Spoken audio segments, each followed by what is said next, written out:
ہم مسلمان جب بھی کسی نان مسلم کو کوئی ڈسکوری کرتے دیکھتے ہیں یا کچھ بھی انوینٹ کرتے دیکھتے ہیں تو ہمارے ذہن میں یہی خیال آتا ہے کہ ہم مسلمانوں نے آخر دنیا کو دیا ہی کیا ہے۔ تو آپ کو بتاتی چلوں کہ ایک بار خلیفہ ہارون رشید نے فرانس کے بادشاہ شارلمان کو ایک گھڑی تحفے میں بھیجی۔ یہ گھڑی 4 میٹر اونچی خالص پیتل سے بنی تھی اور پانی کے زور پر چلتی تھی۔ گھنٹہ ہونے پر گھڑی کے اندر سے ایک گیند نکلتی، 2 گھنٹے ہونے پر 2 گیندیں اور 3 گھنٹے ہونے پر 3 گیندیں۔ اسی طرح ہر گھنٹے کے ساتھ ایک گیند کا اضافہ ہوتا تھا۔ گیند کے نکلنے کے ساتھ ساتھ ایک خوبصورت سریلی آواز کے ساتھ گیند کے پیچھے پیچھے ایک گھڑ سوار نکلتا تھا۔ وہ گھڑی کے گرد چکر کاٹ کر واپس داخل ہوتا۔ جب 12 بج جاتے تو 12 گھڑ سوار نکلتے اور چکر کاٹ کر واپس جاتے۔ گھڑی کی یہ حرکتیں دیکھ کر بادشاہ کافی پریشان ہوا۔ اس نے پادریوں اور نجومیوں کو محل میں بلایا۔ سب نے دیکھ کر کہا کہ اس گھڑی کے اندر ضرور شیطان ہے۔ سب رات کے وقت گھڑی کے پاس آئے کہ اس وقت شیطان سویا ہوگا۔ چنانچہ انہوں نے گھڑی کھول لی تو آلات کے سوا کچھ نہیں ملا، لیکن گھڑی خراب ہو چکی تھی۔ پورے فرانس میں ٹھیک کرنے کے لیے کوئی کاریگر نہیں تھا اور شرمندگی کی وجہ سے ہارون رشید سے بھی نہیں کہہ سکے کہ کوئی مسلمان کاریگر ہی بھیج دیں۔ مطلب کہ جب سائنس پر مسلمانوں کی اجارہ داری تھی، اس وقت یورپ سائنس کو جادو سمجھتا تھا۔ دنیا میں سب سے پہلے کیمرہ ایجاد کرنے والا ابن الہیثم ہے۔ دنیا میں سب سے پہلے کیلنڈر ایجاد کرنے والا عمر خیام ہے۔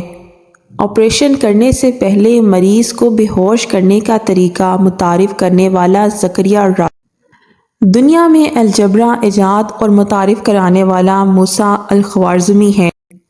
سن ایجاد کرنے والا محمد ہے۔ زمین پر آنے والے زلزلوں کی سب سے پہلے سائنسی وجوہات بیان کرنے والا ابن سینا ہے۔ کپڑا اور چمڑا رنگ کرنے اور گلاس بنانے کے لیے مینگنیز ڈائی آکسائڈ کا استعمال متعارف کرانے والا بھی ابن سینا ہی ہے۔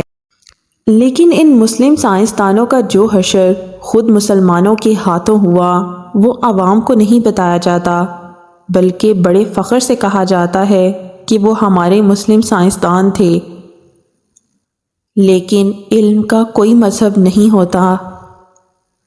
یعقوب الکندی، جو فلسفی، طبیعیات، ریاضی، طب، موسیقی، کیمیا اور فلکیات کا ماہر تھا، الکندی کے فکر کے مخالف کو جب خلیفہ کا اقتدار ملا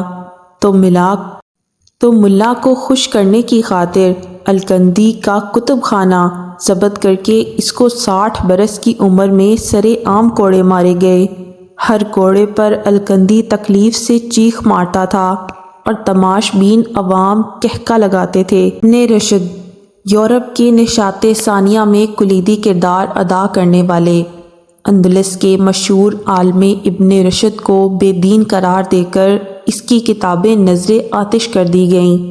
ایک روایت کے مطابق اسے جامع مسجد کے ستون سے باندھا گیا اور نمازیوں نے اس کے منہ پر تھوکا۔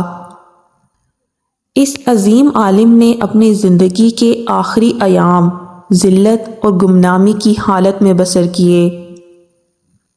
ابن سینا، جدید طب کے بانی ابن سینا کو بھی گمراہی کا مرتکب اور مرتد قرار دیا گیا۔